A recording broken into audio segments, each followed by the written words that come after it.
아시다시피 주류 경제학은 완전 경제 모형을 기초로 하고 있습니다. 그게 요즘 여러 가지 경제학 발전을 통해서 개선되고 수정되고 나오지만은 궁극적으로는 이 모델의 큰 필로소피와 그 프레임워크를 벗어나기가 참 어려운 게 경제학의 현실이다. 가면서 제가 말씀드리겠지만, 근데 이게 가지고 있는 가장 중요한 몇 가지 가정이 있는데, 하나는 똑같은 경제 주체가 무한대로 있는 세상을 가정하고 있다. 이게 아주 결정적으로 중요한 가정입니다. 네, 모든 경제 주체는 같아야 되고 무한대로 있어야 된다. 왜 무한대로 있어야 되느냐? 무한대로 있으면 어느 경제 주체 한 사람의 행동은 다른데 영향을 미칠 수 없어요. 너무 힘이 약하기 때문에. 우리가 내가 무슨 행동을 해도 다른데 미치는 영향을 다 무시하고 그냥 내 혼자만 열심히 경제 주체를 분석하면 되는 모델이 이 모델이다. 인터랙션이 또 없다. 왜냐면 내가 영향을 안 미치니까 남도 나라에 관심이 없고 나도 남에 관심이 없고 서로 그냥 각자 자기 것만 생각하면 되는 경제를 상정하고 있다. 그런데 이게 얼마나 결정적으로 문제인지는 부케난이 1964년에 얘기를 벌써 했더라고. 최근에 바이노컬하고 컴플렉시티, 이코노미스트 얘기하는 사람도 다 얘기하고 이게 아주 큰 문제 중에 하나입니다. 근데 우리 삶은 그렇지 않다. 그래서 경쟁도 없는 거예요, 사실은. 완전 경쟁 모형이라고 했지만 이 모형은 경쟁이 다 끝난 다음에 결과를 그냥 사전에 임포즈를 해서 그 결과를 다시 확인하는 것일 뿐이지 이 결과를 얻기 위한 경쟁의 과정에 대한 설명은 하나도 없습니다. 이건 하이크가 이미 오래전에 얘기한 것이죠. 자, 그래서 이 모델을 가지고서 보면은 또 하나 중요한 건 이제 현실적으로 대기업이 왜 생기는지 설명할 수가 없어요. 제가 옛날 기억에 미국에서 생산 이론 공부하는데 전부 다 아이덴티컬 폼에 대한 공부를 다 하고 나서 그럼 기업 간의 차이는 어떻게 설명할까? 잘 설명을 못한 거야. 이게 아주 심각한 문제 중에 하나입니다. 그래서 더 재미있는 거는 여러분 전 세계 공정거래법이 어떤 철학을 기초로 하고 있느냐? 바로 이 철학을 기초로 하고 있는 거예요. infinite number of identical form이 있으면 가장 에피션트한 스트럭처고 그게 가장 에피션트한 리소스 리퀴스를 가져온다고 하는 것이 공정거래법의 기본 원리입니다. 근데 현실 세상은 끝없이 수학 체증의 원리에 의해서 발전하는 다르잖아요. 수학 체증을 수용할 수가 없는 모형이다. 여러분 최근에 내생적 성장론이라고 그래가지고 인기를 많이 끌고 있죠. 그 모델을 보면 그거는 지식 창출을 통한 수학 체증의 경제를 가정을 하고 있다고요. 근데 그게 궁극적으로 가서 균형을 얘기하려면 다른 또 과정이 들어와. 때문에 그게 궁극적으로 균형이 되고 그게 이제 모델로서 이제 적합하게 되는 것이죠. 그래서 이게 모든 이 프레임워크는 결국 이 균형 속에서 수학 체증을 받아들이지 못하는 그런 궁극적인 문제를 가지고 있다. 그 다음에 그러다 보니까 이 모형은 아까 얘기한 대로 모든 아이덴티컬 폼을 가정하고 이러기 때문에 이게 사회민주주의나 경제민주화 이념하고도 상당히 맞아요. 이게. 이걸 좀 이념적으로 자꾸 해석을 하려고 하는 게 아니라 경제학자들의 마음속에는 가장 에피시언트한 모델은 경제 구조는 같아야 된다, 많아야 된다 이런 이상적인 개념을 가지고 있기 때문에 경제 민주화나 이런 얘기가 나왔을 때 이거를 논리적으로 리퓨트하기가 대단히 어려운 그런 문제를 가지고 있다는 얘기죠. 그 다음에 불평등을 수용할 수가 없어요. 자본노동 기술이라는 건 기업이 자본노동 기술을 콜렉트해서 이걸 통해서 새로운 시너지를 창출하고 그걸 통해서 새로운 부가가치를 만들어내야지만 그게 진정한 의미의 경제적인 값어치를 가지는 것인데 기업은 존재하지 않아요. 더구나 여러분 완전 경쟁 모형이 완전 정보를 가정하기 때문에 완전 정보 가정하에서는 기업이라는 게 필요 없죠. 이런 거 잘 아시잖아요. 기업은 불완전 정보하에서 필요한 것이기 때문에 여기는 기업이라는 말을 해. 여러분 경제학 교과서에 프로듀서, 공급자가 있잖아요. 그걸 다 기업이라고 생각하는데 실제로는 그건 기업이 아니야. 그 소비자가 생산자 역할을 하기 그냥 소비자 한 놈을 데려다가 이름을 그렇게 붙였을 뿐이지 기업이라는 건 존재하지 않거든. 그러니까 이 성장론이 말이에요. 이게 붕 떠 있는 거지. 자본노동 기술만 맨날 얘기하는데 제가 재밌는 거는 대한민국은 기업이 중소기업에서 대기업으로 성장하는 과정이었고 이게 얼마나 이 과정을 잘 제대로 해주느냐에 따라서 경제발전의 성공과 실패가 결정된다는 얘기를 내가 후진국가서 얘기를 하면 깜짝 놀래요. 왜냐면 그 사람들 마음속에 기업은 없어. 자본과 노동 기술이 있는 거야. 교육 열심히 시키고 기술 개발 열심히 하고 자본 축적하면 잘 된다고 생각하는데 여러분 심지어 수입 개방하고 트레이드, 무역을 확대하면 된다고 하는데 그 누가 그걸 확대하는데 이게 아무도 머릿속에 기억이 없는 거예요. 그러니까 기업은 계속 죽이면서도 기술 개발하고 일자리는 계속 없으면서도 기술 개발하고 교육 잘 시키면 잘 된다고 계속 지금 우리나라 그러고 있는 거 아니에요?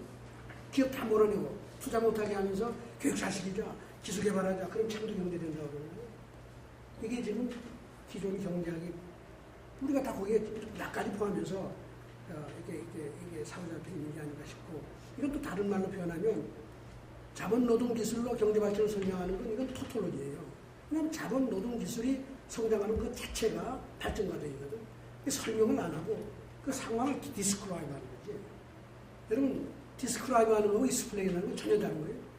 어떤 현상을 이렇게 설명하는, 기술하는 거하고 어떤 상황을, 그게 왜 그렇게 되는지에 대한 그 과정을 익스플레인 하는 건 전혀 다른데, 익스플레인을 안 하는 건 과학이 아니야. 디스크라이브 하는 건 토톨로지죠.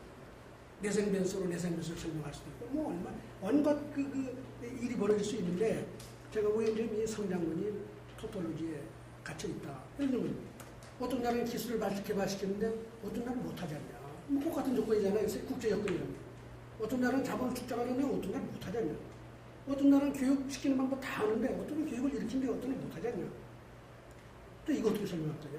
이런 거를 천착하지 않으면, 사실 궁극적으로 성장이나 발전을 설명하지 못한다.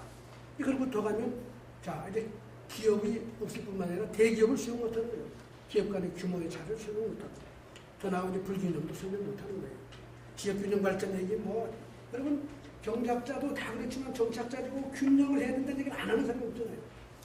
근데 세상은 제가 보기엔 뛰어가 얘기하죠. 불균형이 세상의 이치야. 그리고 우리가 가져온 경제학 모델은 불균형을 논리적으로 수용하기가 대단히 어렵게 되기 때문에 우리가 컴포터블하게 균형 발전 얘기하고 지역균형, 뭐 기업균형, 뭐 이런 얘기를 계속 떠들어다니는 거예요. 논리적인 백그라운드가 없는 거예요. 자, 이게 더 중요한 거라면 진화도 없다 이거예요. 이 모양에서는. 진화 우리 연구했는데 진화의 기본은 뭐예요? 차이에서 오잖아요. 무리하고 다 같은데 무리가 있는데 거기서 차이를 만들어내는 놈이 있어야지만 진화가 시작이 되지. 그게 가장 기본이거든. 근데 A개의 같은 놈들이 모여있는 모여서 어떻게 진화가 일어났냐 이거예요. 새로운 변화가 시작이 될 수도 없어요. 그리고 더 나가면 중요한 경제 발전도 없다. 이 경제 발전은 뭐냐? 제가 보는 건 이런 거예요.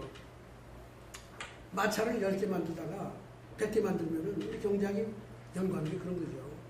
자원 배분을 잘하고 적재적소에 잘하면 10개 만들 조사니까 100개를 만드니까 생산성이 10배로 늘어나고 다 한국의 소득도 10배로 늘어나고 성장도 10배가 됐다. 이게 경제학이 가르치는 거예요. 자, 그럼 제가 질문하는 건, 그래? 그럼 마차를 만들다가 비행기를 만들려면 그걸 어떻게 설명하냐? 근데 경제학이 이걸 설명할 수 있느냐? 그걸 설명하려고 노력하죠. 근데 설명하는 그 방법은 이런 거예요. 여러분, 교실에서 교수님들이 하는 게 이거야. 자, suppose 우리가 메일 코치, 우편 마차를 만들다가 생산하는 사회라고 생각을 해보자. 오케이? 10개 만들다가 100개도 만들고 이렇게 했는데, 어느 날 우리가 갑자기, 기차를 만들었다고 생각을 해보자. 오케이? 또 우리가 어느덧 새로운 굿이 들어갔잖아요. 그럼 경제학은 뭘 해야 되느냐? 그럼 주어진 제한된 자원을 마차와 기차의 생산을 어떻게 배분하느냐를 열심히 연구하는 거예요.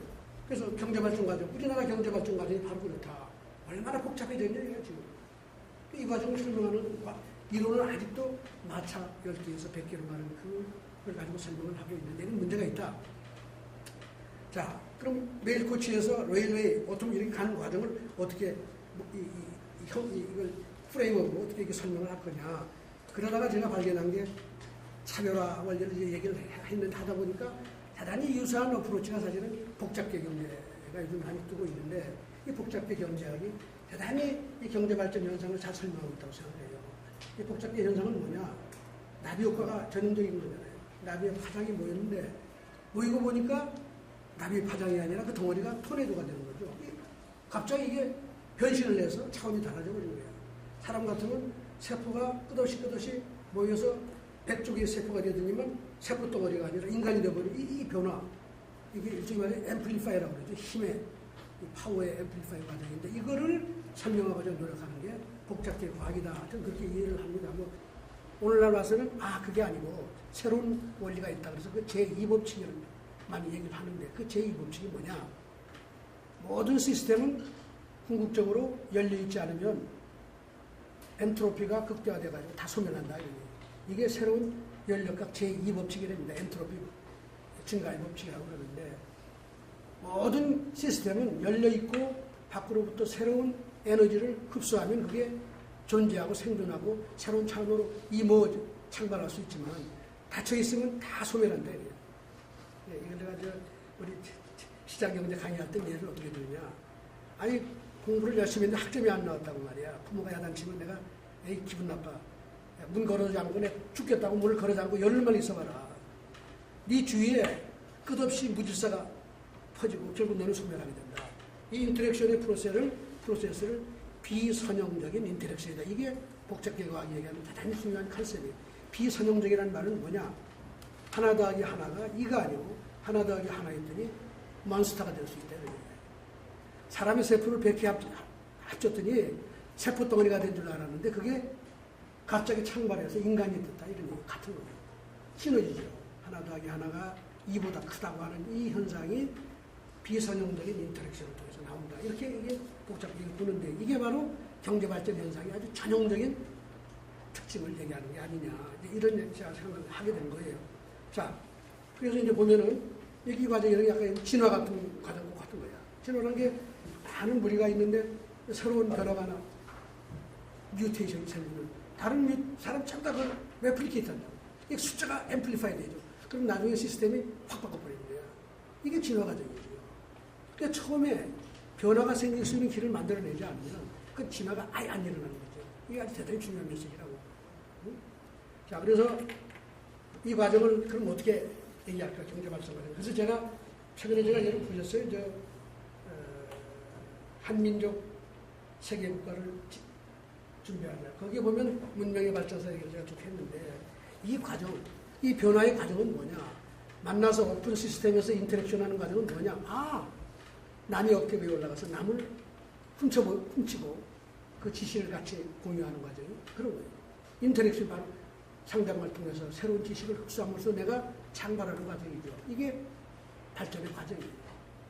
후진국은 선진국의 노하우를 무임승차에서 발전하고 이 과정이 물론 이제 무임승차 과정이라는 게 대단히 중요한데 모든 우리 인터랙션은 무임승차 과정이에요. 사실은 우리가 부모한테 배우고 그 훌륭한 부모가 있어야지 내가 잘 되는 거고 좋은 학교 가고자 하는 건 내 좋은 친구를 만나서 내가 서로 간에 시너지를 통해서 내가 창발하는 거고 졸업해서 서로 이끌어주고 끌어주고 뭐 요즘 얘기만 이 과정을 통해서 내가 창발하는 과정이 다 발전이고 경제 발전은 어떻게 되느냐. 여러분 이제 경제학으로 들어가면 프리라이딩이 생기면 그걸 내부화하지 못하면 나가는 거 아니에요.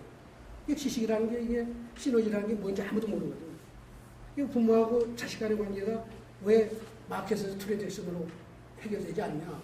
부모한테서 내가 무엇을 받았는지 모르잖아요. 그 디베이트가 붙으면 컨플릭트에서 아무 해결할 길이 없어. 그러니까 그게 가족이라는 속에서 딱 하나의 조직이 생겨요. 시장이 아니죠. 부부라는 것도 그런 거 아니에요. 부부가 잘 살다가 헤어지게 되면 반드시 문제가 내가 다 돈 벌었다는 거 아니에요. 그래서 가족이라는 게 속에서 둘이가 인터널라이즈가 되는 거죠.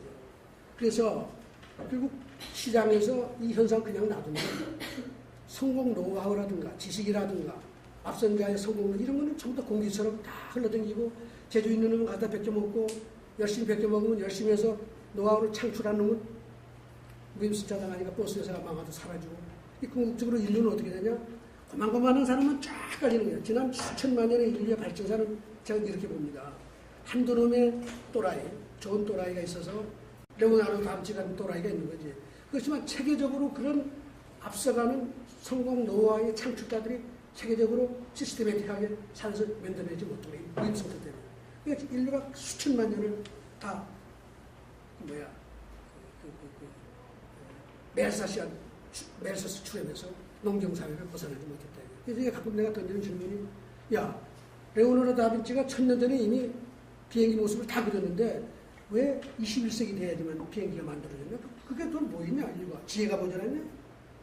뭐 그렇게 얘기하겠죠. 그 이유는 레오나르도 다빈치 같은 놈들이 체계적으로 생길 수 있는 사회 시스템이나 이런 게 없었기 때문에 다 잘난 놈 벗겨먹고 적당히 먹고 살고 그냥 다 미디어커한 에이전트만 가지고 그냥 살았으니까 그저 고만고만 살았다 이거예요. 자, 이게 발전이 안 된다 이런 얘기죠. 이게 다른 말로 표현하면 진화가 안 되는 거예요. 뒤에 가서 얘기하겠지만 자연진화와 문화진화가 어떻게 다른지 제가 뒤에 가서 할게요. 이게 다 문화진화 현상이거든. 이 경제발전은 문화진화 현상인데 이 문화진화는 끝없이 앞선 자가 코스트를 들이고 뭔가 만들어내면 뒤에 따라가는 게 반드시 무임승차게 되어 있어요. 이 과정을 잘 관리하지 못하면 진화가 스탑되는 거예요.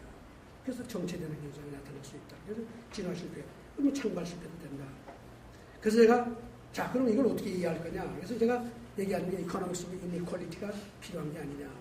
불평등을 내추럴하게 받아들이고 그게 바로 동기부여의 원천이라고 하는 얘기를 할 수 있는 어떤 그런 경제학 시스템이 있어야 될 거 아니냐. 답이 없어. 아이고 뭐 열심히 하고 싶은 말에 자기가 하면 재산이 생기니까 좋은 거 아니에요.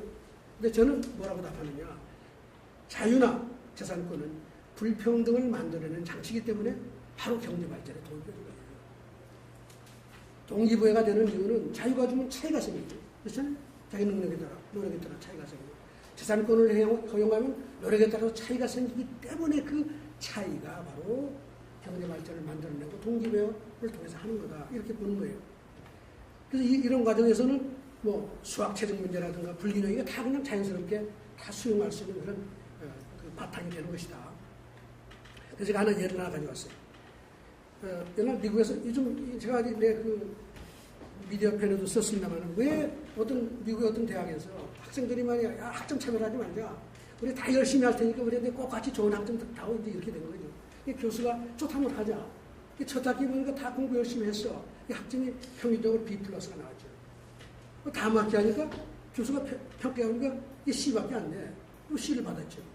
그 다음 학기 했더니 전부 다 F를, 우리가 개판이죠. F를 받았다고. 이 과정이 왜 이렇게 됐냐? 아니, 차등을 안 만들고, 평가를 차등을 안 만들었는데, 어느 놈이 공부를 열심히 하겠네. 그러니까 평균은 계속 내려가는 거죠. 한두 놈이 또라이가 있을지 몰라. 그럼 다 내려가니까 결국 모두가 다 F를 받게 되는 거죠. 너무 간단한 이치예요. 저는 이걸 학생들한테 얘기하면 다 이해를 해. 자, 세상은 바로 차등을 통해서 새로운 오더를 창출하고, 그걸 통해서 역동성을 만들어내고, 발전을 가져오는 거 아니냐. 대한민국 중소기업 성장하지 못하는 이유가 뭐냐. 내가 맨날 얘기하거든. 잘하는 놈은 역차별하고 못하는 놈은 도움을 주는 획일적인 지원 정책이 다 망하게 만든다. 결국은 지난 30년 동안 해온 거 아니에요? 야, 다른 사회나 차등이 없으면 이건 그 사회는 죽음이나 다름이 없다. 이게 진화의 아주 일반적인 원리예요. 진화 논리라서 이 얘기를 해야 돼. 불평등이 없으면 절대 진화는 안 됩니다. 변화는 없습니다. 새로운 세상을 기대하지도 마세요. 이렇게 해야죠. 모든 변화는 다름에서 오는 거 아니냐. 평등은 죽음이다. 평등은 죽음. 다른 모든 걸 좋은 제도를 다 가져다가 결과를 딱 평등하게 만들면 그 사람은 딱 죽음으로 간다. 자, 그럼 이걸 어떻게 해석할 거냐? 그래서 이걸 수활로 하기 위해서 제가 시장서부터 우리가 사는 세상을 한번 보자. 그래서 우리가 사는 세상이 마켓이니 마켓. 마켓이 뭐 하는 거냐? 그래서 제가 마켓에서 얻은 결론이 뭐냐? 마켓이야말로 경제 주체를 전부 다 차별해가지고 제일 잘하는 주체한테 더 많은 자원을 끝없이 지원하는 불평등을 만드는 장치다. 이것 때문에 시장에 참여하는 사람은 어느 누구도 안주할 수가 없고 끝없이 그 메커니즘 속에서 열심히 할 수밖에 없으니 그래서 시장이 발전의 원동력을 만들어내는 게 아니냐. 이 생각을 하게 된 거예요. 그래서 시장의 주체를, 이제 포인트는 뭐냐. 이게 중요한 게, 제가 밑에 방법론을 얘기를 했는데, 1964년에 참 최근에 제가 발견했는데, 뷰캐넌이 아주 젊은 경제학자 정말 센 얘기를 했더라고요. What should economists do? 이 페이퍼가 정말 재미있는 글을 썼는데, 경제 주체를 안 보는 경제학은 잘못됐다. 이 경제학의 데피니션을 제일 철저하게 내린 사람이에요. 이 사람의 데피니션이 뭐냐. 경제학은 주어진 자원을 주어진 목적에 가장 효율적으로 배분하는 방법을 연구하는 학문인데 여기 다 경제학 기본 답안이에요. 이게 지금 전 세계 경제학의 핵심이에요. 근데 제임스 뷰캐넌 이게 잘못됐다. 이게 크게 잘못됐다. 경제학 이 데피니션에 의하면 경제학은 엔지니어링으로 끝나고 수학적인 방법 컴퓨터 놓고 그냥 쫙 시뮬레이션 다 나오는 건데 이게 경제학이 아니다. 이게. 그럼 어떻게 해야 되느냐? 마켓을 봐라. 여기 보면 마켓을 연구해야 되겠네. 그 사람 얘기는 뭐냐? 그 시장에 참여하는 경제 주체들의 액티비티를 열심히 살펴보고 그 액티비티에 따라서 그 주체들이 만들어내는 어레인지하는 인스티튜션을 살펴봐라. 이게 바로 경제학의 고민해야 될 사항. 그래서 물론 그 사람은 컨스티튜션 이코노미스를 갔죠. 제도 경제학, 사실은 컴플렉스 이코노미스 그 원투가 거기 다 있더라고. 최근에 깜짝 놀랐는데. 그래서 이와 같이 그러니까 우리가 자원 배분의 합리적인 자원 배분을 하는 학문이라고 그러면 경제학은 뭐 경제학자라는 사람이 필요도 없고 그냥 뭐 테크놀로지컬 이게 컴퓨터 하는 사람이 와서 딱 하면 다 끝나는 거예요. 근데 시장을 쳐다보기 시작하면 이게 쳐다보는 게 중요하다고 그랬는데 제가 그동안 한 게 뭐냐. 시장이 소비자가 하는 게 뭐냐. 자기 유틸리티 맥시미제이션 그렇죠. 뭐 할 수 있죠. 그러나 시장에서 하는 거는 끝없이 공급자를 차별하는 거예요. 줄을 세우고 자기 가지고 있는 리소스, 구매력을 맥시멈 누구한테 주는 거예요. 잘하는 놈한테 계속 준단 말이에요. 재벌을 계속 만들어내는 거예요. 계속 재벌을.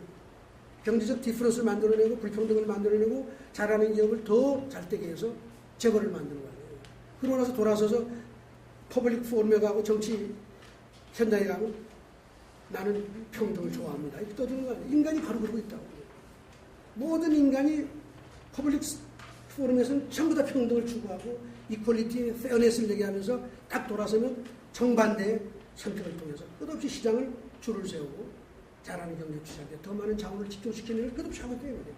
근데 이거는 경제학이 어떻게 이거 설명을 했는데 아직까지 난 이게 나 찾을 수가 없다 이게. 근데 그뿐이냐. 은행도 그러는 거 아니에요. 주식시장이 그러는 거고 학생들 직장을 구할 때 다 좋은 기업 가려고 그러고 좋은 기업은 좋은 인재 고르려고 삼성전자가 잘하는 기업은 되는 거 인류 인재를 끝없이 차별적으로 뽑아내기 때문에 되는 것이고 이게 시장의 현실이다. 시장이 뭐냐. 차등을 만들어내고 차이를 만들어내면서 동기부여를 통해서 경제를 끝없이 어떻게 창발하게 만드는 대단히 중요한 발전의 바탕을 만드는 장치다. 이런 거예요. 이게 재미있는 건 이런 관점에서 보면요. 산업정책에 대해서 많은 논쟁이 있거든. 정부의 역할하고. 산업정책 다 틀렸다고 그러지. 네오클래식 따라서. 제가 이 얘기는 정말 강조하고 싶은데 데니 로드릭스라고 하버드에 있는 그 교수가 와서 재작년이네. 산업정부는 산업정책 토론을 했어요. 이 친구가 와서 산업정책 디펜드 한다고 얘기하면 참 웃기는 거야. 그동안 산업정책이 주류 경장으로부터 배척을 받은 이유는 정부가 승자를 자꾸 사전에 선택하려고 해서 그런 거다. 뭐 여러분 얼마나 어려운 거 다 알잖아요. 정부가 제안되고 그런데 어떻게 정부가 사전에 승자를 알게 되냐고 말이 안 되는 거죠. 자, 그래서 자기는 제안하기를 승자를 선택할 게 아니라 패자를 선택하면 쉽다. 그 얘기를 하는 거죠. 내가 손 들어가 여보시오. 승자 모르면 패자도 모르지. 어떻게 아냐? 이게 답을 못하더니 그런 거예요. 그래서 내가 한 말이 여보시오. 시장이 맨날 산업정책하지 않냐 그랬더니 이놈의 눈을 멀뚱멀뚱해. 이 사람 정말이야. 그래서 뭐 그러다가 이제 토론하다가 말았는데 이 정부의 산업정책은 뭐야? 시장에서 선택된 경제주체가 잘 되도록 기회를 자꾸 주는 거예요. 못하는 경제주체를 살리려고 그런 게 아니고 성공하는 경제주체가 자원을 희소한 자원을 더 잘 쓸 수 있는 길을 만들어줘야지만 그 산업정책이 제대로 되는 거지. 우리가 얘기하는 건 정반대로 이런 얘기예요. 여기서 시장이라는 게 정말로 그레이트 레슨을 주고 있다. 우리가 늘 매일 하는 일을 정부가 그렇게 하면 될 거 아니에요. 물론 시장이라는 게 후진국에 가면 그 선택 기능이 약해요. 후진국이라는 건 시장이 우수한 경제주를 뽑는 기능이 약하다는 걸 후진국이라고 그러는 거예요. 정부도 미흡하고 여러 가지 제약도 많고 이러니까 시장이 진정으로 훌륭한 그 인재를 뽑아내서 기업을 뽑아내서 거기에 충분히 보상을 못하는 게 이 문제인 거예요. 이게 시장이 실패라고 저는 봅니다. 근데 그런 경우에는 정부가 추가적으로 이제 다 이제 또 무임승차 당하는 놈들이 뽑히는 놈은 다 무임승차 당하니까 정부가 나서가지고 그 뽑히는 인재나 기업에 보상을 할 수 있는 사회적인 제도를 자꾸 만들어내면 이런 우수한 경제 주체가 끝없이 시스테매틱하게 나오면서 경제가 창발을 할 수 있지 않을까 하는 그런 생각을 한 겁니다. 그래서 그 밑에 이제 그거는 그래서 theory of market이 이제 중요하고 theory of resource allocation 이거는 사실은 별로 흥미롭지가 않다. 그러나 경제학이 거기에 기초하고 있고 더 나가면 theory of economic development가 사실 경제학이 없다. 네오클래시컬 그로스 theory가 지금 경제 발전을 다 대체했는데 그 핵심은 아까 얘기한 자본 노동 기술만 얘기하기 때문에 물론 우리 뭐 약간의 뭐 다른 얘기를 합니다만은 기본적으로 이게 좀 약한 거 아니냐 이런 얘기예요. 그래서 아까 시장을 본 관점에서 자본주의를 한번 보자. 요즘 와서 이제 자본주의에 문제가 많이 제기되고 있는 시간이 많이 짧게 하겠습니다. 자본주의를 잘 보시면 자본주의 본질이 뭐냐? 칼 막스는 컨트라딕션이라고 그러거든. 불평등을 만드는 컨트라딕션. 계급투쟁. 그게 오늘날 피키티라는 사람이 떠든 얘기가 같은 얘기예요. 그래서 난 칼 막스는 정말 100% 틀렸다고 생각하는 거예요. 왜 그러냐? 자본주의 경제의 핵심은 농경사회에서 땅 위에 살고 있는 모든 인간을 들어다가 어디 기업 속으로 다 집어넣는 게 자본주의 시장경제예요. 기업이 언제부터 생겼냐? 여러분 아담 스미스 시절엔 오늘과 같은 기업이 없었던 거 다 아시죠? 1776년에는 그저 구멍가게나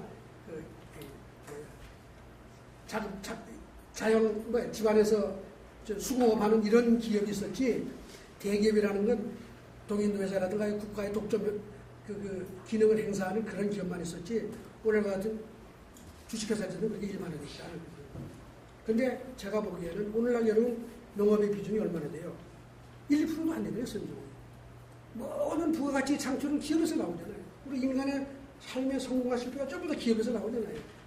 좋은 기업, 좋은 조직에 들어가면 성공하는 것 실패하는 거거든. 자본주의는 기본적으로 기업에서 출발하는 것이다. 그래서 기업 경제라고 얘기를 자꾸 하는데, 그래서 이제 기업 문제를 다시 보게 되는 거예요. 여기 뭐 테크닉한 얘기가 있는데, 그동안에 코스의 기업 이론이라는 게 상당히 문제가 많습니다. 이게 좀 긴 얘기를 못해. 코스라는 사람은 기업을 시장을 대체하는 장치로 봤거든. 이 컨셉은 뭐냐? 완전 경쟁 시장이 있고 기업이 등장하면 시장이 줄어들어요. 그렇죠? 기업이 등장하는 배경은 거래 비용이 생겨야 되잖아요. 거래 비용이 생기면 그 자리를 자꾸 기업이 차고 들어가면 시장이 줄어드는 거지. 그냥 컴피팅한 거야. 이게 지금 가장 큰 문제라고 봐요. 근데 난 어떻게 보느냐? 시장은 원래 불안전한 시장이 있는 거예요. 기업도 있지. 기업이 하는 건 뭐냐?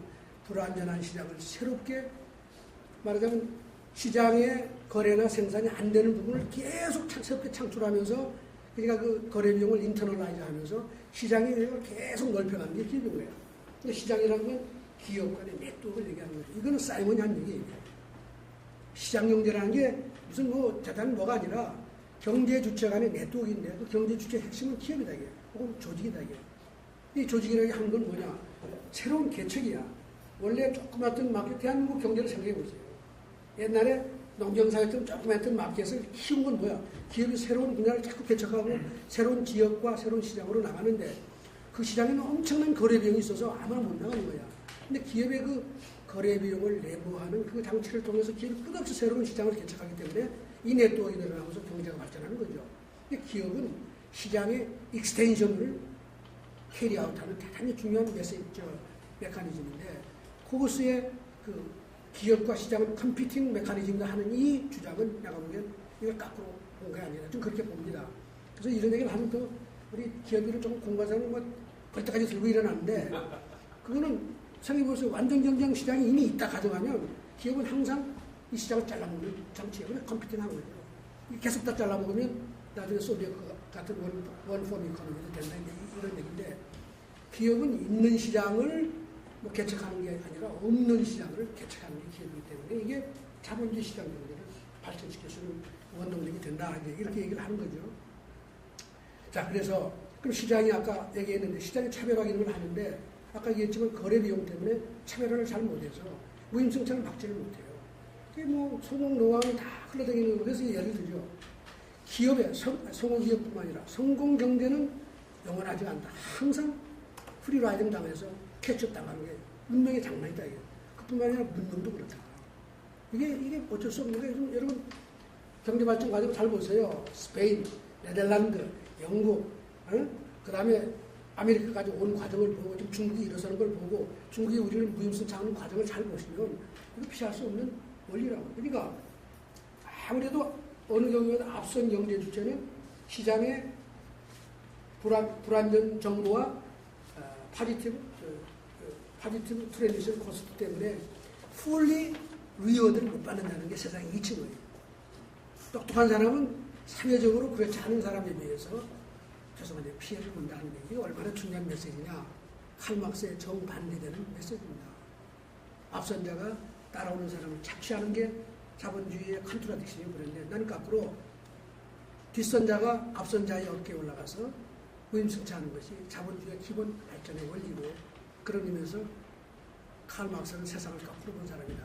이렇게 제가 보는 거예요. 그래서 제가 아까 불평등 문제에서 전혀 다르게 해석을 하는데, 어느 사회든 그 사회에 리더가 있는 법이고, 그 리더들은 모든 다른 사람의 무임승차를 당하기 때문에 상대적으로 피해를 본다. 그렇기 때문에 리더를 대접하지 않는 사회는 절대 발전할 수가 없다.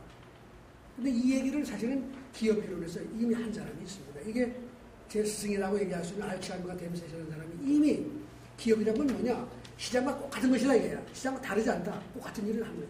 자원 배분을 잘하고 발전을 만들려고 하는 장치인데, 시장은 여러 가지 비용 때문에, 거래 비용 때문에 그걸 잘 못하니까 기업이 등장해서 자기 안에서 자원 배분 장치를 이용해서 생산을 하는데, 왜 기업이 그걸 잘할 수 있느냐?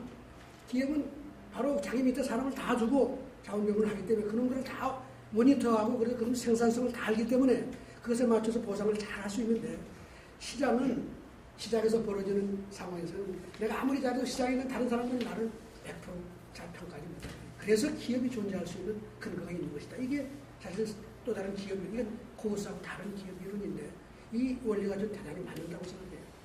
그래서 시장의 차별화 기능이 실패하는 이걸 기업이 대신하는 거예요. 성공 기업은 뭘 잘하느냐? 기업의 종업원, 자본, 그 자원의 생산성과 보상을 일치시키는 걸 잘하는 게 기업의 성공한 거예요. 그러니까 삼성이 잘 되는 이유는 끝없이 드라이브 하지만 보상을 철저히 잘하고, 삼성이 잘 되는 거예요. 여러분들 비교를 하면 LG하고 비교를 해요. LG는 저게 웃는 거 그려놓고 인화를 얘기하지만 저 보상체계가 약해요. 그래서 저 삼성을 뛰어넘지 못해요. 난 항상 LG 임원들은 얘기를 하죠. 그래서 이 LG는 뭐야? 삼성을 대단히 비판적으로 봅니다. 그 두 문화가 달라. 근데 영원히 제가 보면 LG는 삼성을 캐치 못한다. 그런 생각을 하는데, 그게 바로 뭐냐? 보상과 성과가 일치하기가 쉽지가 않은 그런 문화를 가지고 있다. 이런 얘기예요. 기업이 이걸 잘 함으로써 시장이 못하는 생산을 해내고 발전을 만드는 동력으로서 기능을 할 수 있다. 성공 기업은 차별을 잘하는 사람이에요. 자기 조직 안에 있는 자원의 성과와 보상을 차별화 잘 해가지고, 그걸 잘 보상을 해서 동기를 잘 부여해서 이제 창궐을 할 수 있도록 만드는 게, 일본의 소니가 삼성한테 캐치업을 당한 과정 보세요. 지난 5, 60년 동안 끝없이 배우고 나중에 캐치업을 했잖아요. 지금 삼성이 애플을 캐치업할 가능성이 많아요. 그러나 더 중요한 것은 삼성이 또 다른 기업한테 반드시 캐치업을 당하게 돼 있다. 이거 부정할 수가 없다. 이거. 단지 매달고 타임이에요. 아까 그럼 대기업이라는 게 아무리 잘 생기지 않잖아요. 지금 전 세계 지난 100년 동안의 역사를 놓고 후중국에 발전했다고 하는 나라 잘 보라고. 제대로 된 기업이 있는 나라가 하나라도 있느냐 이게. 잘된 나라는 다 그 강한 기업이 다 있어요. 중국 보세요. FDI를 통해서 했던 뭐였든 다 강한 기업들이 있잖아요. 대한민국도 다 그럴 거예요. 이 기업을 키워내는 게 대단히 익셉셔널한 일이야. 아무나 기업을 키워낼 수가 없어요. 여러분 외국에 가서 한국 경제 발전 설명하면 질문하는 게 다른 건 다 아는데 어떻게 대기업이 이렇게 생겼냐, 어떻게 키웠냐 물어보는 게 키 퀘스천 중에 하나야. 근데 여러분 대한민국 보세요. 대한민국 발전 과정을 뭐 이래저래 얘기하지만 박정희를 신재벌, 프로재벌 이렇게 얘기를 하는데, 박정희야말로 친중소기업자죠. 친중소기업. 박정희 20년 동안 중소기업이 어떻게? 대기업으로 다 성장시켰잖아 이게. 이게 박정희가 한 거 아니에요? 여러분 이 얘기를 가서 해야 돼. 박정희를 살리려면. 박정희는 재벌을 도와준 게 아니라 중소기업을 도와서 대기업을 만들었다 이 말이에요. 이 과정. 이걸 체계적으로 잘 했기 때문에 대한민국 경제 발전한 것이다. 좀 그렇게 얘기를 합니다. 그냥 기업이 없이 아까 얘기한 대로 시장의 실패를 보완할 수도 없고, 보통 경제학에서 시장 실패 얘기하면 반드시 그 나오는 정부가 나오고, 여러분 다른 답이 그거 아니에요. No. 정부는 그 다음이야. 시장의 실패는 조직으로서 기업이 먼저 가서 그걸 다 보완하게 돼요. 그게 바로 시장의 영역을 넓히는 기업의 역할입니다. 근데 아까 얘기한 대로 기업도 이거 불안하다. 일등 기업이 계속 캐치업을 당하고, 물론 새로운 좋은 기업이 나오겠지만, 사회가 또 무슨 기업을 그렇게 페이버를 잘 안 주잖아요. 이 역사를 보시면 기업 성공을 도와줘서 성공한 케이스가 뭐냐. 미국이 어떻게 영국을 캐치업했냐. 이것도 상당히 중요한 과제인데 설명을 하기 어려워요. 딱 저는 한마디로 이걸 설명을 어떻게 하냐. 주식회사 제도는 영국이 만들었지만, 영국은 섬나라라서 말이에요. 문화적으로 대기업을 선호하지 않는 나라였어요. 아담 스미스의 국본을 해보면 동인도에서처럼 대기업은 다 나쁜 놈이고, 뭐 나쁘진 반이 해주고 모르는 얘기예요. 뭐 다만, 뭐 독점 다 얘기하지. 훌륭한 기업은 스몰 스케일 컴퍼니다 이거예요. 가족 기업에다가 개인 기업이 가장 창의적이고 좋다는 얘기를 국부를 잔뜩 하고 있다고요. 영국이라는 게 전통이 그런 전통이 있어요. 그리고 대기업에 가서 무슨 그렇다고 CEO 하는 걸 별로 좋아하지 않아요. 왜냐하면 그게 우리 같은 그 유학자들이 돈 벌이 우리가 산업공사하고 비슷한 거야. 영국의 문화가 소위 말하자면 인텔리라든가 아주 고상한 위즈덤을 가지고 사는 이걸 값어치 있게 생각하는 그게 강한 나라예요. 그러나 주식회사들은 거기서 만들어졌거든요. 그런데 이 주식회사들가 미국에 건너가서 꽃이 피어서 그래서 챈들러나 미국의 유명한 경영학자들은 미국 경제를 기업을 뭐라고 그래요. 비저블 핸드가 미국 경제를 일으켰다고 그래요. 비저블 핸드야. 기업이 바로 비저블 핸드다. 영국은 인비저블 핸드로 올라섰지만 그걸 캐치업한 건 미국이 비저블 핸드를 가지고 했다고 하는 게 이건 이미 잘 주장된 얘기지만 이 얘기를 경제학 속에서 난 아직도 본 적이 없다. 경영학자는 얘기를 하죠. 저는 왜 지금 1등 하기 전에는 말이에요. 이게 재밌는 게 왜 1등 하는 기업이 어려워지냐, 상대적으로. 뭐, 1등 하면은 안연해지고, 뭐, 이렇게 해서 그냥 안주하고 이런 데, 그게 중요한 게 아니라, 1등과 2등, 3등의 차이는 1, 2등은 반드시 스텝 온 할 수 있는 앞선자가 반드시 있어요. 배울 때가 있다는 거예요. 1등은 배울 데가 없는 거예요. 이게 가장 큰 차이입니다. 삼성은 지금 배울 데가 없는 거야. 그렇기 때문에 저기 세월이 가면 삼성이 일찍 앞으로 해준다. 나 그렇게 봐요. 자, 이 현상이 계속 가면은 그냥 내버려두면 어떻게 되냐. 기업이 다 얼마만큼 다 내려갈 수 있다면 이걸 어떻게 유지할 거냐. 이 말하는 제도라고. 이게 바로 그 다음에 정부의 역할이에요. 아까 얘기한 대로 정부가 시장이 하는 그 기능을 통해서 정부가 해야 될 기능을 찾아내는 거죠. 그래서 산업정책을 하는 거는 뭐냐. 산업이 아니라 기업을 봐라. 이거예요. 산업정책이라는 말이 저는 기본적으로 왜 산업정책은 왜 잘못됐다고 여러 군데 썼습니다만 산업이라는 건 여러분 뭐예요? 산업 여러분 알아? 기업이 있지, 기업이 있어야 산업이 있는 거 아니에요. 근데 산업이 왜 필요하냐? 마샬이라는 사람이 여러분 그 경제학 원리에서 가격 이론을 전개하기 위해서 뭘 고민했냐? 기업은 수없이 많은데 각 기업마다 다 다르잖아요. 근데 가격을 찾아내려면 수요와 공급이 있어야 되죠. 수요야 소비자가 많고 소비자가 있다 치잖아요. 공급은 누가 하느냐? 그 공급 커브를 마켓 공급 커브를 만들어내기 위해서 만들어내는 아티팩트예요. 산업이라면 그냥 여러 다양한 기업 같은 부류의 제품을 만든다고 얘기하죠. 이거를 다 묶어서 시장 공급 커브를 만들어내기 위해서 만드는 장치지. 그거는 정책이나 아니면 모든 환경 변화에 따른 어떤 그 인터랙션을 할 수 있는 어떤 액션을 취할 수 있는 주체로서는 아무런 의미가 없다. 결국 모든 정책을 수용하고 받고 반응하는 건 기업이지 산업은 아니에요.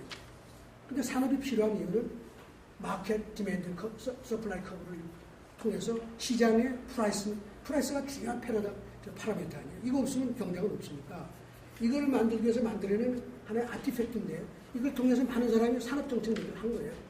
근데 산업정책을 하면 이제 문제가 뭐냐? 그 안에 기업을 안 봐요. 우리 산업정책은 여러분 기업 봅니까? 내가 재밌는 얘기가 MB 때 말이야. 에너지 청정 그린 인더스트리 만든다고 그랬잖아요. 1000개 기업을 일으키겠다. 그 정책을 잘 보세요. 놀라운 것은 내가 그린 에너지 산업에 발만 들여놓으면 지원을 해. 이게 펑셔널 어프로치거든. 대한민국이 박정희 시대까지는 말이에요. 펑셔널 어프로치를 안 하고 기업을 해서 홀리스틱 하나의 아이덴티티로 그걸 지원을 했거든. 근데 80년대 후반 들어오면서 기억하자 우리가 다 펑셔널 어프로치, 전 세계 펑셔널 어프로치를 가요. 펑셔널은 자본 노동 기술을 보라는 거거든. 그거 보면 기업을 보지 마라 이거야. 기업을 보면 그게 차별적이고 언페어하고 뭐 레벨 플레잉 필드가 아니기 때문에 문제가 있다고 얘기를 하는데 사실은 정책에 반응하는 건 기업이잖아요. 근데 우리가 1000개의 에너지 그린 에너지 산업을 육성한다고 해서 한 게 뭐냐? 1000개의 기업한테 n분의 1로 다 넣어놔주거든 이게. 왜? 다 에너지 산업을 하니까. 근데 내가 계속 비판한 게 거기서 제일 잘하는 기업이 누구 좀 봐라 말이야. 성과 있는 기업을 골라라. 거기에 더 많은 자원을 줘야지. 왜 1000개라고 n분의 1로 다 놀아주냐. 근데 그거 못하잖아요. 이게 산업에 딱 들어가면은 좀 민주사회에서는 절대 차별을 못하게 되어 있습니다. 엠블 중소기업 육성청이 다 육성이 다 그렇잖아요. 그래서 제가 보기에는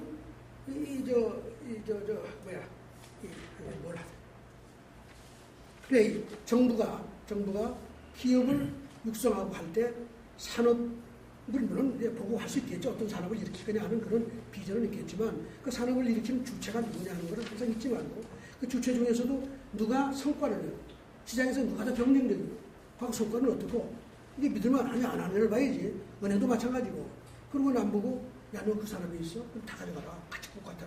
이렇게 하는 거. 이게 중소기업 육성정책과 똑같은 정책이 돼서 사실 하향 평준화를 초래할 가능성이 있다. 이런 얘기를 이제 하는데 그래서 기업을 차별화하는 정부의 산업정책이 필요하다는 그런 입장을 합니다. 정부가 할 일은 뭐냐? 시장과 마찬가지로 시장이 취약한 차별화 기능을 더 강화하는 방식으로 나가자. 예를 들면 후진국 가서 얘기할 때 말이에요. 뭐 새로운 기업을 만들라. 뭐 좀 그렇게 얘기는 안 해요. 후진국 가서 보면은 아무리 못해도 잘하는 집이 있거든 뭐예요. 구멍가게를 하는 놈 잘하는 놈이 있거든. 근데 정부가 그거 다 무시하고 야 우리 산업정책 한다고 새로운 기업 뭐 일으키고 싶은데 야 군인 출신 누구 없어? 아니면 정치 출신 이렇게 데려다 놓고 그 성공을 보장할 수 있을까? 좀 그 자신이 없다는 거예요.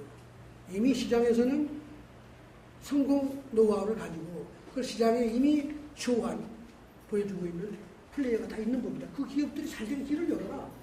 그게 중요한 것이지. 무슨 새롭게 뭘 만들고 그 기업들이 산업정책에도 산업에도 들어가고 중화법에 들어가게 하고 그렇게 하면 될 거 아니냐. 왜 제가 이런 얘기 하게 되느냐. 우리의 발전관이 또한 다 그랬더라 이런 얘기입니다. 잘하지 못하는 게 키워서 잘하게 만들겠다는 정책이 아니냐. 그럼 정부도 그런 정책을 해야지만 아까운 자원을 또 효율적으로 쓸 수 있지 않겠느냐. 그래서 정부의 산업정책이 기업 육성 정책이고 이렇게 가야 된다. 시장 성과에 따라서 선택을 하고 지원하는 것이 중요하지 않겠느냐. 이게 바로 정부의 앰플리파잉 파워다. 힘을 얹어 주지 않으면 도약이 안 되게 나비 효과가 안 생기고 생명 현상이 안 생기고 이거를 복잡해져. 복잡계 경제의 창발을 일으키려면 뭔가 닦아서 푸시를 해야 되는데 푸시하는 건 뭐냐. 시장에서 열심히 해서 성과를 내고 있지만 보상이 충분치 못해서 계속 지리멸렬 나오고 있는 경제주를 닦아서 힘을 가서 임페터스를 넣어주면 그게 딱 창발을 하면서 우리 도약이 생길 거 아니에요. 그래서 결론은 바로 뒤에 있습니다. 제가 이 이론은 경제적 차별화 이론이라고 하는데 제가 최근에 영문책을 지금 여기다 썼습니다만 책 제목이 The Holy Trinity of Economic 경제발전의 성부, 성자, 성신이다. 이게 필요하다. 이게 뭐냐? 마켓, 기업, 정부다. 이게 세 개업적인 경제발전의 이론입니다. 자본문사에서. 그런데 이렇기 때문에 시장이냐, 정부냐, 노냐하는 건 이건 정말 헛된 논리다. 이건 정말 이건 안타까운 일이다. 이런 얘기예요. 그리고 기업의 중요성을 인정하지 않으면 안 된다. 그래서 내가 그러면서 그 다음에 원리 중에 제일 중요한 거 하나는 뭐냐? 경제적인 차별을 해라. 이게 경제발전의 필요요건이고 만일 성과에 관계없이 평등하게 지원하는 정책이 있다면 반드시 그 경제를 하향평준화시키고 정책으로 끌고 갈 것이다. 그래서 정부가 할 일은 뭐냐? 시장이 할 일은 뭐냐? 기업이 할 일은 뭐냐? 스스로 돕는 자를 돕는 시장의 역할, 하느님 역할을 꾸준히 하는 게 다 성공하는 거예요. 그래야 시장도 성공하는 것이고 그래야 기업도 삼성처럼 성공할 수 있고 그래야 정부도 성장하는 경제를 만들어낼 수 있다. 진화경제학에 대한 공부를 했습니다. 이 문화진화는 반드시 실패하는 거야. 이걸 항상 잊지 말자. 문화진화 얘기는 여러분 민무라는 거 아니잖아요. 민무라는 거는 만들어내는 거예요. 인간이 이성적으로, 인텐셔널. 진화는 기본적으로 언인텐셔널 프로세스입니다. 자연진화는 그냥 가는 거기 때문에 이런 문제가 하나도 없어요. 언인텐셔널 하기 때문에. 저절로 생기는 거라고 보는 거예요. 근데 문화진화는 민물을 만들어내야 돼. 그 만드는 사람은 인텐션이 항상 들어가야 되고, 근데 그게 계속 레플리케이트 되는데, 리어드가 없이 레플리케이트 되면 어느 미친놈이 훌륭한 인재가 나오고, 훌륭한 아이디어를 내고, 훌륭한, 노래를 부르고, 훌륭한 뭐를 하겠느냐, 이거야. 그렇기 때문에 이 차별화 원리가 백업이 안 되면은, 진화는 멈춘다는 게 변화가 없다는 얘기예요. 그렇게 될 수 있다. 그래서 내가 이런 일부러 우리 김소희 씨, 진화경제 하시는 분들한테 드리려고 가져오겠어요. 민주주의와 시장경제, 친구가 될 수가 없다, 이게. 민주주의와 시장경제 하나님까지 받드는데, 자, 시장이 여러분 불평등을 만드는 장치라고, 만일 제 주장을 억셉트 하면 민주주의가 어떻게 해야 되느냐, 이게. 시장의 불평등을 받아들여야지 민주주의가 경제 발전을 같이 갈 수 있지. 만일 민주주의가 그걸 못 받아들이면 이건 절대 갈 수가 없다. 그게 무슨 기회의 평등이니 뭐니 자꾸 그렇다는 말로 표현을 하는데 민주주의는 궁극적으로 포퓰리스트 민주주의가 갈 수밖에 없고 이건 다 아는 얘기예요. 결과적으로 경제적인 결과를 평등하게 만들기 위해서 노력하지 않을 수밖에 없고 그럼으로써 민주주의는 정부로 하여금 시장의 기능에 역행하는 방향으로 개입하고 만드는 것이고 이게 바로 모든 세상을 다 불편하게 하향평등화시키고 있는 현상인 것이다. 이런 얘기예요. 시장은 자유와 차등의 기준.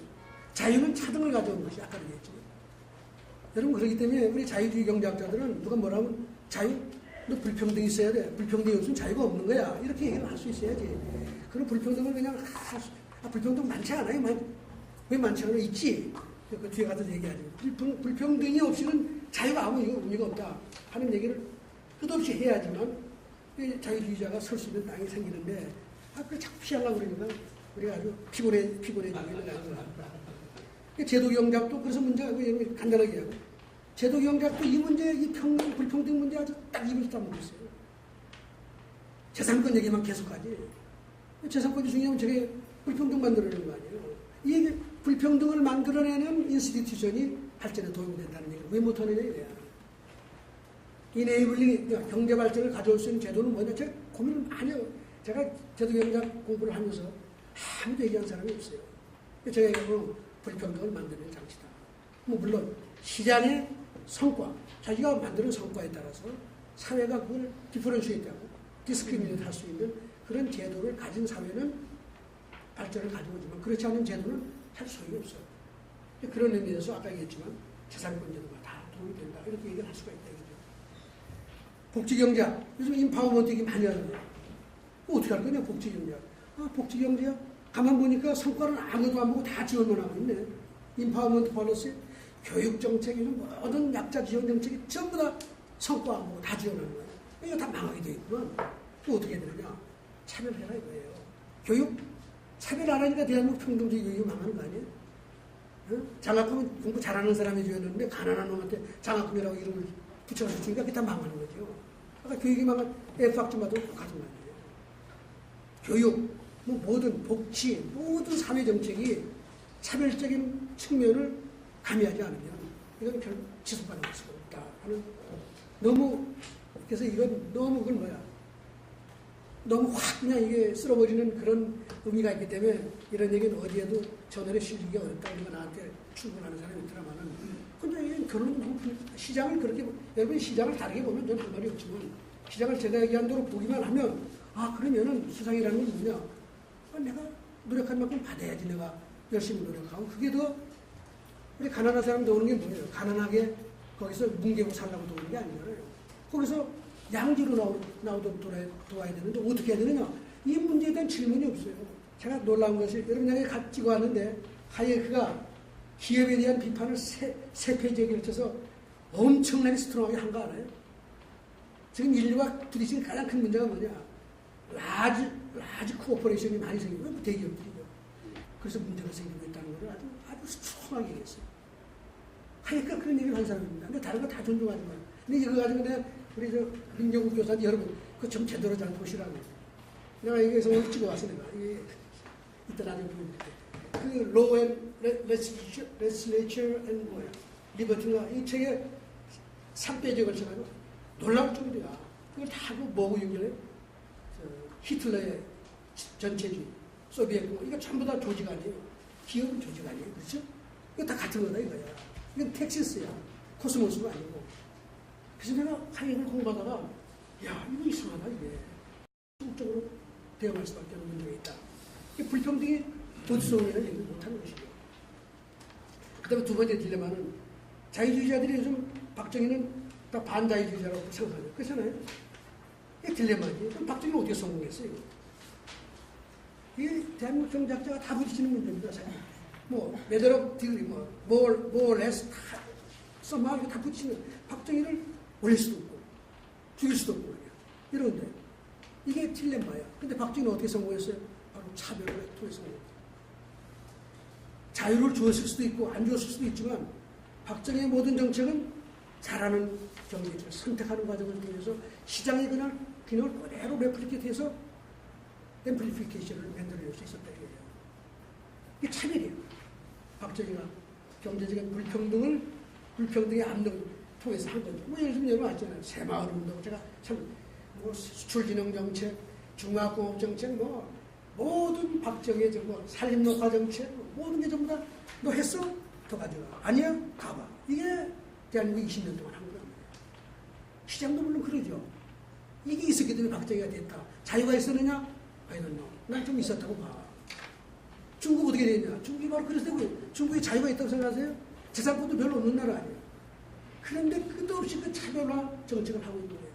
등소평이 집단농장 해체 과정이 바로 그 정책이고, 여러분 공기업 육성 경영 정책이 참다고 차별이야. 능력 있는 놈한테 경영을 맡기고, 여러분 집단농장을 어떻게 하는지 알아요? 중국에 가서 여러분 보시면 북경의 무슨 분이야, 포비든 팰리스 앞에 가면 거기 중국 역사박물관에 가면 정말 중요한 동판이 크게 걸려있거든요. 그게 뭐냐? 18가구가 모여서 비밀 기장을 찍는 동판이 걸려있어요. 이건 역사적으로 정말 중요한 일이에요. 이게 뭐냐? 등수평이 딱 집권하고 나서 어떤 일이 벌어졌냐? 그 봉양현에서 말이에요. 어떤 마을의 집단농장에서 18가구가 작당을 해가지고, 야, 우리 집단농장식으로 하지 말고 우리 열심히 해서 정부에 낼 거 내고 나머지는 다 우리 성과에 따라서 다 가져가자. 우리 버릇만큼 집에 다 가져가자. 이거 작당을 해서 한 거예요. 근데 이게 소문이 나가지고 정부를 좀 가져가거든. 근데 나중에는 중앙당에서 큰 회의에서 이게 큰일 났단 말이에요. 이게 사회주의가 무너진다. 그래서 대단한 논쟁이 벌어졌는데 등수명이 한 얘기가 뭔지 알아요? There's no problem. As far as I'm concerned, this is all okay. 더 많이 하도록 해라. 그게 그냥 엄청난 속도로 퍼져나가가지고 모든 집단 농장이 다 해체가 됐어요. 그게 뭐 차별한 거예요. 열심히 하면 더 가져가라. 성과 더 가져가고. 이 원리가 1984년서부터인가 중국의 공기업 운영 정책에 다 들어가지고 공기업을 경영할 사람은 다 공모를 해가지고 너 잘할 수 있어? 성과 있어? 더 해. 사실 그걸 통해가지고 공기업부터 운영하고 뭐 저건 사회재산권 제도가 다 그런 거 아니에요. 어떻게 보면. 민주주의는 끝없이 평등을 추구하기 때문에 정부는 끝없이 개입을 하게 되고 그게 경제적인 자유에 역행할 수 있고 그렇기 때문에 민주주의가 창고라면 좌파가 한테 좋은 세상이 되고 그 민주주의는 사회민주주의가 되는 것이죠. 사회주의가 되는 게 아주 쉽다. 그런 얘기인데 이 문제를 어떻게 우리 자유주의 경제학자들이 풀어나갈 거냐. 자, 마지막 불평등 문제예요. 자, 이거 세계는 어느 문제가 불평등 문제야. 빅히트가 요즘 뭐 80% 소득을 받아내자 이 세금으로 받자는 얘기인데 저는 이렇게 봅니다. 자본주의는 본질적으로 불평등을 필요로 합니다. 그걸 통해서 발전을 만들어내지만 제가 보기에는 어떠한 논리에도 자본주의가 본질적으로 불평등을 심화시킨다고 하는 논리는 어디에도 없다. 기본적인 불평등은 반드시 있는 거예요. 이걸 저는 하이에크의 마켓 오더하고 같은 거예요. 불평등의 오더가 반드시 자본주의는 있다. 그거 없으면 자본주의는 존재할 근거가 없다고 해요. 그러나 그럼 불평등이 어떻게든 늘어나느냐 이게 중요한데 불행하게도 불평등을 없애겠다고 하는 정책 때문에 늘어난다. 저는 주장을 하고 이게 맨메이드 아티피셜 오더를 자꾸 평등을 임포즈하면은 점점 더 불평등은 늘어난다. 여러분 역설적으로 이상하죠. 지구상에 지금 전 세계를 보세요. 지난 2차 세계대전 이후에 사회민주주의 혹은 수정자본주의라는 이름 하에 평등주의 정책을 안 한 나라가 있나요? 전부 다 재분배 정책을 쓰고 끝없이 소위 그 무슨 지니 코에피션트를 낮추기 위한 노력을 온 세계가 했잖아요. 그렇죠? 그게 다 웰페어 이코노미스 아니에요. 근데 오늘날 다 더 망한데 이게. 오늘날 불평등을 얘기하는 사람들이 우리가 50년 동안 뭐 했냐를 한번 얘기 좀 하고 좀 했으면 좋겠다. 어느 나라 치고 복지 정책이 없고 재분배 정책이 없는데 자본주의 경제는 더 엉망이고 더 문제다? 이거 어떻게 받아들여야 되냐? 좀 못 받아들인다. 내 원리는 뭐냐? 자본주의는 기본적인 이너퀄리티가 반드시 필요하지만 이게 더 늘어나는 건 다음과 같은 과정에서 늘어납니다. 자본주의 이전 세상을 보시면 너무나 불평등한 사회 아니에요. 어떤 의미에서? 왕과 몇 놈의 귀족 빼놓고 다 거지 아니에요. 우리가 바로 일로 가는 과정인 것이에요. 경제 양극화라는 건 또라이 같은 정부가 계속 나서 세금을 80% 100% 매겨도 그래도 그냥 미친 듯이 열심히 하는 놈이 있는 법이야. 클래스에도 학점을 똑같이 줘도 미쳤다고 자기 혼자 공부하면 반드시 있는 놈이야. 이런 놈 몇 놈 빼놓고는 다 하행평준화 되는 과정이 바로 소위 지금 얘기하는 이코노믹 폴라리제이션의 프로세스다. 저는 그렇게 봅니다. 오늘날 어려운 이유는 바로 그런 평등주의 정책 때문에 리디스트리뷰티브 평등주의 정책 때문에 더 심화되는데 이걸 없애기 위해서 더 하겠다? 그래 더 해봐라. 더 망할 것이다.